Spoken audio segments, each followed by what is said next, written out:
اور کچھ جو ہے گزارشات اس لحاظ سے رکھنا چاہوں گا کہ اکابرین موجود ہیں، اگر کوئی بات صحیح ہوئی تو یہ اللہ تبارک و تعالیٰ کے فضل اور کرم سے ہوگی، اور اگر کوئی بات جو ہے وہ غلط ہوگی تو وہ میری طرف سے ہے اور شیطان کی طرف سے ہے، اور میں اکابرین سے اس کی اصلاح بھی چاہوں گا۔ اللہ تبارک و تعالیٰ ہمارے سروں پر ان اکابرین کا سایہ جو ہے وہ قائم رکھے، اور اللہ تبارک و تعالیٰ ہمیں ان سے کما حقہ استفادہ کرنے کی توفیق عطا فرمائے۔ مسئلہ یہ ہے کہ جو آیت میں نے آپ کے سامنے پڑھی ہے اس میں ہمیں یہ دعوت دی گئی ہے کہ جو باطل پر ہیں وہ بڑی محنتیں کر رہے ہیں، اور ان کی محنتیں ہمارے سامنے ہیں، اور اسی تناظر میں ہمیں یہ دعوت دی گئی ہے کہ ہم بھی کچھ نہ کچھ کر کے دکھائیں۔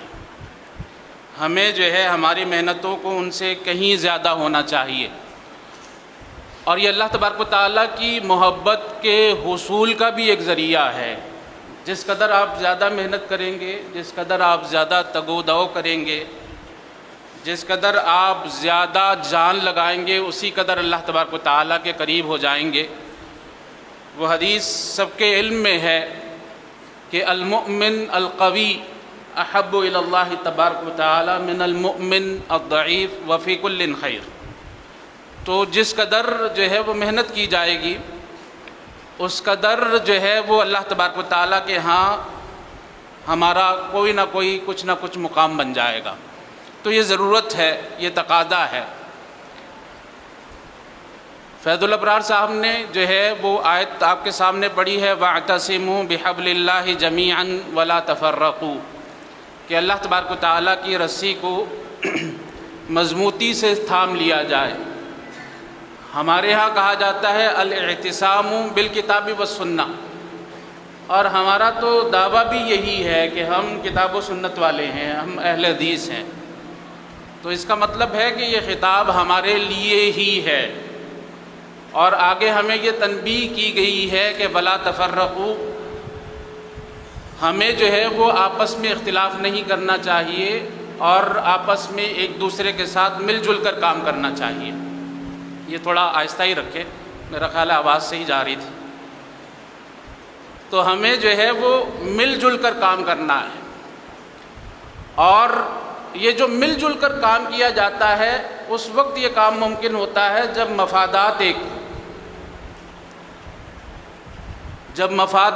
ہوں۔ جس قدر مفادات ایک ہوں گے اسی قدر جو ہے وہ لوگ اکٹھے ہو جائیں گے۔ جس قدر مفادات کا اختلاف ہوتا ہے اسی قدر جو ہے وہ تفرقہ ہو جاتا ہے۔ یہ بھی ہمیں دعوت دی گئی ہے کہ تعالوا الی کلمۃ سواء بیننا وبینکم الا نعبد الا ایاہ، کہ اگر جو ہے وہ مفادات ایک ہوں تو پھر کسی کے ساتھ بھی جو ہے وہ ملا جا سکتا ہے مفادات کی بنا پر۔ یہ جو آپ کو یہاں پر تفرقہ نظر آتا ہے، اختلاف نظر آتا ہے، اور آپس میں یگانگت اور محبت نظر نہیں آتی ہے، اس لیے نظر نہیں آتی ہے کہ ہمارے جو ہے وہ مفادات الگ الگ ہیں۔ ہر کسی کے اپنے اپنے مفادات ہیں، اور ان مفادات کو مد نظر رکھتے ہوئے ہم آپس میں ایک دوسرے کے خلاف دست و گریباں ہیں۔ اور یہ بھی جان لیجئے کہ یہ جو فتنہ اور فساد آپ کو دنیا میں نظر آتا ہے یہ کافروں کے اکٹھے ہونے سے نہیں ہوتا، یہ منافقین کے اکٹھے ہونے سے نہیں ہوتا۔ یہ جو فساد آپ کو نظر آتا ہے الا تفعلوه تکن فتنۃ فی الارض وفساد کبیر، یہ فتنہ اور فساد جو ہے کافروں کے آپس میں ایک دوسرے کے مددگار ہونے سے نہیں ہو رہا، یہ منافقین کا ایک دوسرے سے جو محبتیں ہیں اس کی وجہ سے فتنہ اور فساد نہیں ہو رہا۔ یہ فتنہ اور فساد اگر ہو رہا ہے ہمارے افتراق کی وجہ سے ہو رہا ہے، ہمارے اختلاف کی وجہ سے ہو رہا ہے۔ یہی ہمیں بتایا گیا ہے الا تفعلوه، اگر تم آپس میں محبت نہیں کرو گے، ایک جگہ جمع نہیں ہوگے، تو تکن فتنۃ فی الارض وفساد کبیر، یہ گستاخی ہو نہیں رہی، یہ گستاخی ہم کروا رہے، یہ گستاخی ہو نہیں رہی، کیونکہ انہیں بھی معلوم ہے کہ ہم میں کوئی دم خم نہیں ہے، اور جب یہ پتہ چل جاتا ہے کہ دم خم ہے تو پھر زبانوں کے اوپر تالے لگ جاتے ہیں۔ تو سب سے پہلی دعوت یہ ہے کہ ہمیں اخلاص سے کام لینا پڑے گا، اور اخلاص ہی ہے جو ہمیں حب جاہ اور حب مال کے دائروں سے جو ہے وہ نکال سکے گی۔ آپ یہ دیکھیے کہ ہمارے مسئلے یا تو حب مال ہے، یہ جو جتنی بھی جماعتیں ہیں، ہاں جی، غربا ہے، جماعت مجاہدین ہے، جمعیت اہل حدیث ہے، مولانا عائش محمد صاحب کہا کرتے تھے کہ جس کے پاس 2 روپے آ جائیں وہ ایک ربڑ اسٹمپ بناتا ہے اور جو ہے وہ نئی تنظیم کھڑی کر لیتا ہے۔ ہاں جی، اس کے پیچھے آپ دیکھ لیجئے، یا تو حب مال ہے یا حب جاہ ہے، اس کے علاوہ کچھ نہیں ہے۔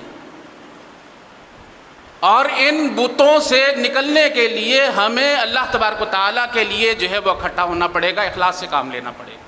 اور نبی اکرم صلی اللہ علیہ وسلم کی حدیث ہے کہ 2 بھوکے بھیڑیے اس قدر کسی ریوڑ میں نقصان نہیں کرتے جس قدر حب جاہ اور حب مال کرتی۔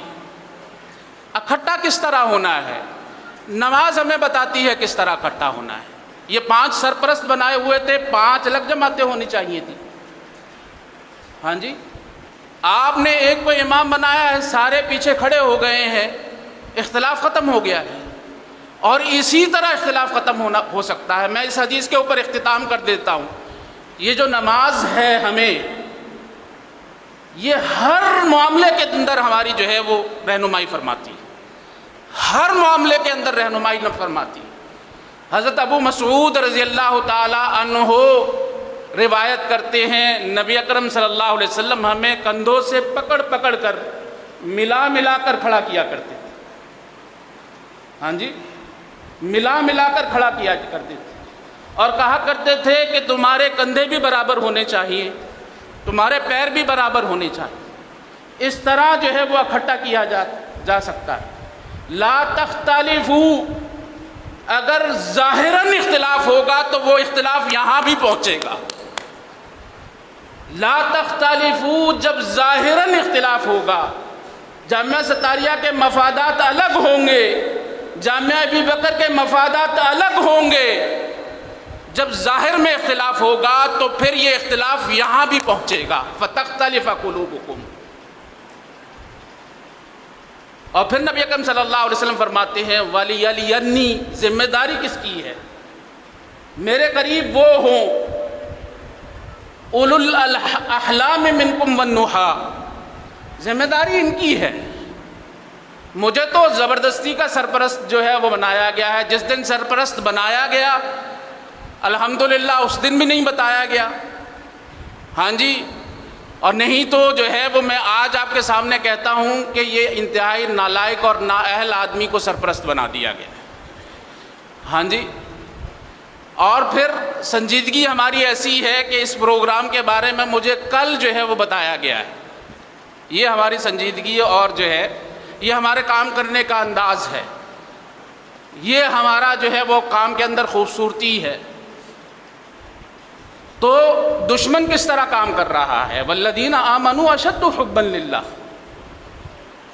تو سب سے زیادہ ذمہ داری جو ہے اولو الاحلام اور نہا کی ہے، ان کی ہے کہ یہ اکٹھے کریں۔ ثم الذین یلونہم ثم الذین یلونہم، پھر اس کے بعد جو جو اللہ تبارک و تعالیٰ نے جس کو جو مقام دیا ہے، جو مرتبہ دیا ہے، اس طرح جو ہے وہ اکٹھے ہوا جا سکتا ہے۔